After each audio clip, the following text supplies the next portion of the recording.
What's going on, guys? My name is Wade with TechDaily, and in this video, we're going to be checking out the new Motorola Moto G Stylus. This is the refreshed, redesigned version of this phone for 2021. It's a little bigger, a little nicer, and might just be the upgrade you're looking for if you have last year's version of this device. I'm going to talk about what's new and what's changed, both good and bad, with this phone. There's definitely a lot to go over here, so I won't waste any more time, but first things first, let's go ahead and unbox this thing and see what all comes inside the package. So the new Moto G Stylus is available right now for $299 unlocked. It'll likely be hitting some carriers and prepaid networks soon, which should bring the price down even more. And if you guys are interested in doing some comparison shopping of your own, I'll leave some links down below in the video description to where you can get this phone at its cheapest current price. Sliding off the lid of the box, the first thing we see is the phone itself. And I think right away you can probably tell this phone has been redesigned quite a bit. We'll put it to the side for just a second, and digging a little deeper inside the box, you can see we also get a small selection of paperwork and that SIM ejector tool if you need it. And as far as the included accessories, there's just the usual USB-C wall plug and a USB-A to USB-C cable for charging. So with all that stuff out of the way, here is the new Moto G Stylus. I got mine in Aura Black, but it also comes in Aura White this year as well. And right off the bat, you can probably tell that the first big change with this phone is actually its much bigger size. The new Moto G Stylus is now a pretty massive 6.8 inch device. Last year's version came in at 6.4 inches, and most of that extra size is actually in height. With a 20:9 aspect ratio now, this phone is quite tall to say the least, but you've got plenty of extra screen real estate to utilize for content consumption and to use the stylus, of course, which I'll talk about in a minute. The phone itself also has a fresh new design as well. You still get a mostly plastic housing, but with a shiny, glossy finish. The edges are polished too, which is kind of nice, and even though the materials are still a little cheaper, I think the phone gives off a bit more premium of a vibe this time around. It's a tiny bit heavier as well, and all in all, in the hand, while it's certainly a lot to manage, I think this phone looks and feels quite a bit better than last year. Taking a look around at everything else, on the left side, you've got the SIM and SD card tray for expandable storage. On the right, the volume buttons are the same, but the power button now doubles as your fingerprint sensor. And down below, there's the headphone jack, USB-C charging port, speaker, and the stylus, of course, which also has some changes I'll go over in a second. Around back, there's a redesigned quad lens camera setup now, and up front, the front camera hole punch in the corner and the earpiece. Now, one important thing I do want to mention is that for whatever reason, Motorola decided to just drop the dual stereo speaker setup on this new phone this year. The single downward speaker is all you get now, which in my opinion is kind of a huge bummer. Here's just a quick audio sample so you can get an idea.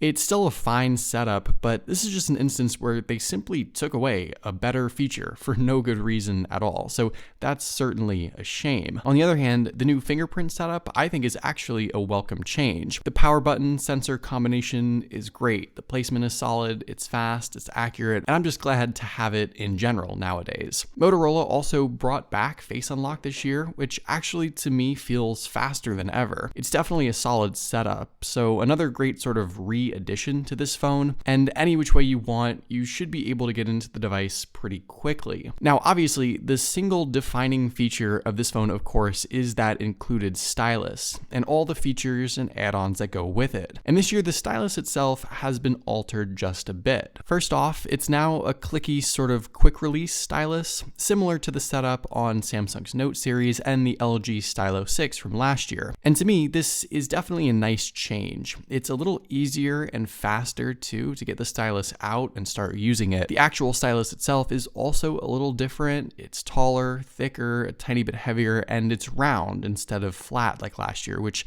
to me feels a little more comfortable. But it is still just a simple little metal pointer tool with a generic rubber tip. It's not any sort of smart stylus. It's not directly connected to the phone in any way. There's no button functions or special features. So all in all, nothing has been added or updated to make make the stylus itself any smarter. And as far as the features and functions, of course you can still utilize the stylus to tap, touch, and swipe your way through the device as if you were using your finger, but there are those dedicated stylus-related tools, apps, and shortcuts you don't get with any other Motorola device. The shortcuts panel is mostly the same as last year, and the apps and features should be pretty familiar to you as well if you've used a Moto G stylus before. You can obviously jot down notes quickly and easily, which is what I probably utilize the most on a phone like this. You can take and edit screenshots, there's a coloring book, and you can of course rearrange and add any shortcuts to any other apps you want easy access to here, including some other non-Moto specific apps you want to use the stylus with, like Keep Notes for example. Some of the stylus specific apps have been updated a little bit. For example, the Notes app has a fresh new look with easier navigation in my opinion and a few additional colors and options, but in general, most of the features and add-ons that are stylus related remain pretty much the same as last year. The other thing that remains the same is also how the stylus functions with the phone. This is still a super basic setup like I mentioned earlier. Neither the stylus nor the screen are pressure sensitive or otherwise paired together in any sort of way. So you still have quite a bit of latency when drawing or writing. Like I mentioned, it's still just a super basic pointer essentially, but if you're already used to it, it might not be a big deal. Just keep in mind that it certainly still does not compare to Samsung's Note series, for example. Inside, the new Moto G stylus has some upgraded specs. The phone is now powered by the Qualcomm Snapdragon 678 chipset and Adreno 612 GPU, a slight bump up from last year, but the same 4 gigs of RAM and 128 gigs of built-in storage. Also, even though the phone itself is quite a bit larger, the battery capacity remained the same as well, 4,000 milliamps. Motorola also didn't add wireless charging here either, so while some things changed, most remained the same. This phone also still ships with Android 10 for now, and collectively, even with a slight bump up in specs, there's still a bit to be desired here, I think. The phone feels okay, at least out of the box, but I think there was room for a little more here as far as what this phone could have offered. A little more RAM would have been nice, a more powerful processor, even at this price point, I think is a possibility. All in all, while you do get some changes this time around versus last year, I'm not sure it's the definitive big upgrade some previous Moto G stylus users were hoping for, and I'm sort of surprised given how popular this phone seems to be that Motorola didn't spend at least a little more time and effort in offering its power users something better. In regards to the display, the larger 6.8-inch screen is still an IPS LCD panel, this time coming in at a resolution of 2400 by 1080, packing in around 386 pixels per inch. And in general, I think the viewing experience here is still pretty good, all things considered. It's big, it's bright, not quite as bold or colorful as OLED, obviously, which you could absolutely get on other devices at this price point even, but for casual content consumption, I think it's still going to work fine for most people. It's relatively sharp too, which is important for a screen this large, though I think it's still fair to say that other smartphone manufacturers are now offering a lot more bang for your buck with OLED or high refresh rate displays, even at a similar price range that this phone might fall in. So while the viewing experience here is probably fine for now, it's easy to look around and see some better displays on other phones at a similar price. Now, when it comes to the cameras, Motorola also made some changes here too. The main lens around back seems to be the same 48 megapixel shooter as last year. The secondary ultra-wide lens is now an 8 megapixel shooter, though with a little wider field of view. The macro lens remains the same, but Motorola also threw on a 2 megapixel depth sensor to complete the quad lens setup. The camera app has of course changed quite a bit, as you can see, at least visually, but with the features and shooting modes,